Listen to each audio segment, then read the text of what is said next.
Hello and welcome to Flipped Instructions. So if you're watching this, it probably means that you either didn't want to read the email because it was a lot of words, or you just want a little bit of a visual and audio explanation.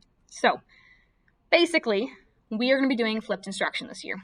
Ms. Schmidt and I chose to do flipped instruction because we don't know what school's going to look like week to week. We could be virtual, we could be hybrid, we could be face-to-face, which could turn us back into virtual. We don't know. We want the students to know exactly what their lessons will look like, where to find them, and what they're supposed to be doing, no matter what format we're in school. That way there is less confusion. So we chose to do flipped instruction, which basically means that we have pre-recorded and pre-made a bunch of lessons that students get to move through at their own pace. This is a little bit like Summit from Columbia, only we're going to provide a lot more assistance for students to make sure that they understand and can move along. So, what class will look like?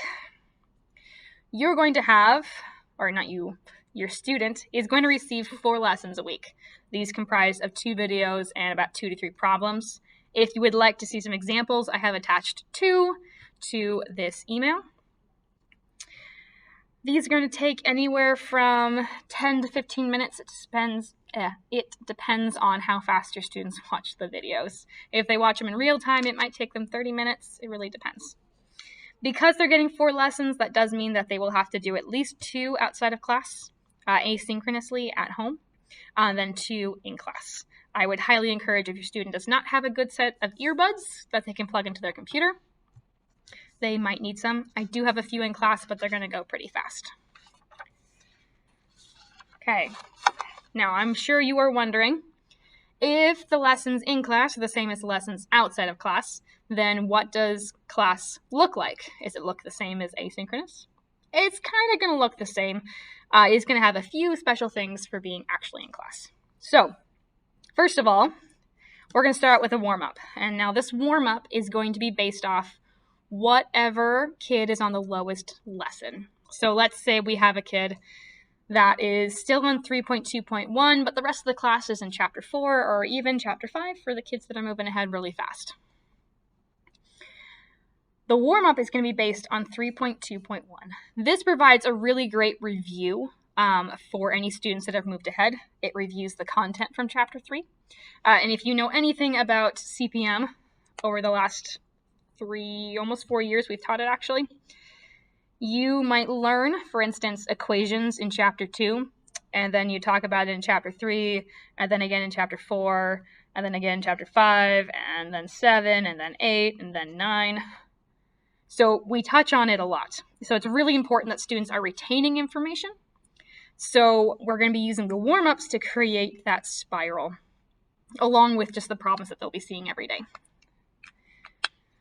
We're hoping that not only will the warm-up create a review for the students that have moved ahead, but it will also provide an opportunity for myself or students that have moved ahead to teach students that are still behind. Don't worry, we will never identify the students that are behind. No one will know. They'll just know that this is the lesson we're working out of right now. After that, some days we'll be giving a quiz. Typically Thursday or Friday, if we give one. The quiz will also be based off of the lowest chapter that the lowest kid's on. Again, sorry, that's going to create that spiraling review effect for anyone that's moved ahead, and then is going to test the progress of the kid who's currently at that level so that we know what assistance they need. Speaking of that, the rest of class is going to be one-on-one assistance. Any students that need help can sit in the front of the classroom and we'll work on the whiteboard, and we will just go over any questions they have, any problems they want to work on throughout that entire class period. This is not just for kids that are falling behind, although primarily it is. If we have a kid that's way ahead in Chapter 5 and has a question, they can also come up to the front and we can work on that question together. Okay, here's the part the kids are super excited about.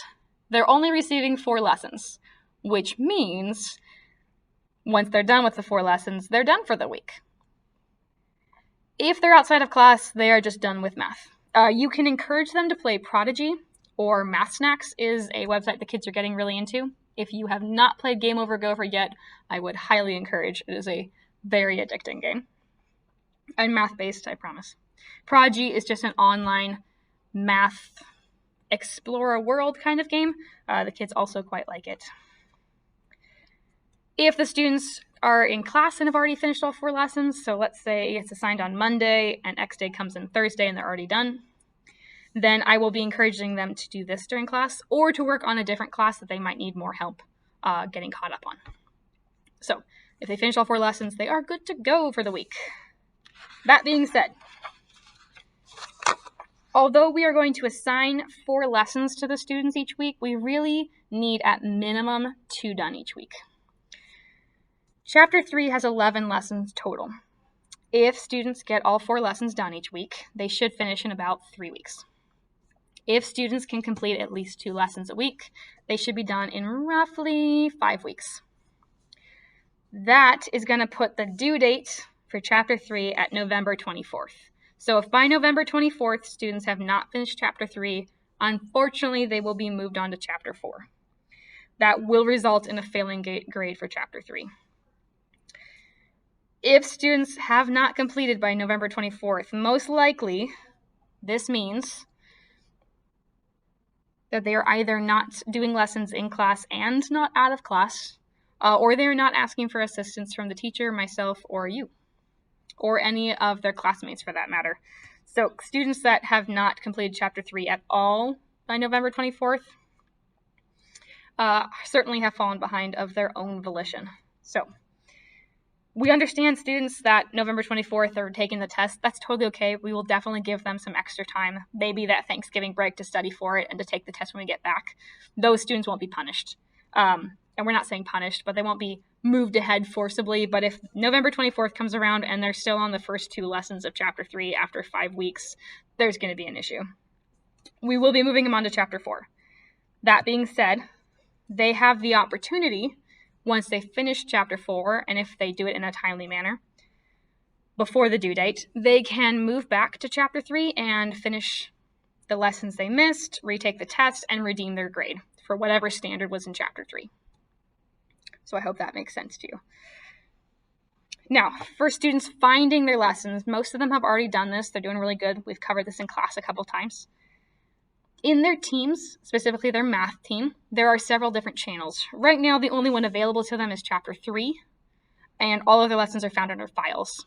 The lessons look exactly like the one attached to this email. In fact, those are the first 2 lessons for this week. Once they complete the test correctly, they have to pass it. For Chapter 3, we will move them on to Chapter 4. Chapter 4 is a private group that will only appear once they've passed Chapter 3 and we move them into it. So they won't have access to Chapter 4 files until they have passed Chapter 3. So this ensures that students have mastered the content before we allow them to move on to the next subject. So unlike in previous years where math was, you failed it, too bad, we're moving on. This year it's, you need to have mastered it, or at least have a working understanding enough that you would be able to do Chapter 4 material. So I hope that explains how class is going to go. I will say, if you have a student you know who is already predispositioned to moving ahead fast, then you will probably be seeing Chapter 4 in the next 3 weeks or so. Chapter 4 has a really fun project at the end. It normally takes about a week to complete. So get ready to see some crazy Minecraft worlds or some really awesome posters. That's a fun one. Okay, if you have any questions, please email me. I would love to answer them. There is another video attached to this email. It is explaining how to find these files in your kids' teams. So if you're wondering if they have lessons they need to do, just go click on there. And I'm encouraging them to complete the lessons in their notebook. So you can ask them to show you their notebook to see if they have completed the lessons they say they have. It's just an easy way to check in. Just an FYI, we are not grading these lessons. Just like classwork normally, that's up to them to do. It's for their own benefit. Obviously, if they don't do any of the lessons, they're not going to pass the Chapter 3 test, and they'll have to come back to practice anyway. So it's really up to them. This is them moving ahead, advocating for themselves, and being self-paced. Okay, have a great day. Hopefully I saw you, or I will see you during parent-teacher conferences. And if you have any questions, please ask me then, or send me an email. Have a great day.